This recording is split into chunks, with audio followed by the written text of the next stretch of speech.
কর্মফল এমন একটা জিনিস যেটা আজ না হোক কাল ভোগ করতেই হবে। একবার একটি অফিসে একজন স্টাফ কাজ করতেন এবং হঠাৎ করে তাকে ডাকা হলো ম্যানেজারের রুমে। তো ম্যানেজার তাকে কিছু প্রশ্ন করলেন এবং মন মতো উত্তর সেই কর্মীটি দিতে পারলো না। তো একসময় সেই ম্যানেজারটি সেই কর্মীটির গালে একটা চড় দিয়ে দিলেন। তো কর্মীটি প্রচণ্ড রাগ করেছেন বাড়িতে, কিন্তু ম্যানেজারকে তো কিছু বলতে পারছেন না। সে বাড়িতে এসে সমস্ত রাগ তার ওয়াইফের উপরে বার করলেন। তো ওয়াইফ প্রচণ্ড রেগে আছেন।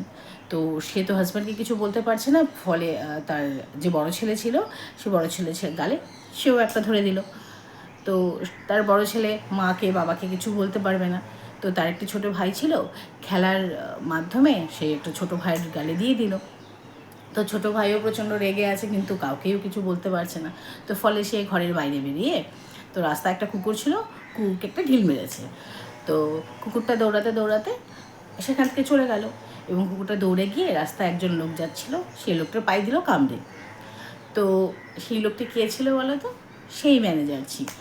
সেই ম্যানেজার যে অকারণেই সেই কর্মীটিকে থাপ্পড় মেরেছিল, তাই সেই কর্মফল ঘুরে ফিরে ওনার ঠিক ভোগ করতে হলো। কোনো নিরপরাধ মানুষকে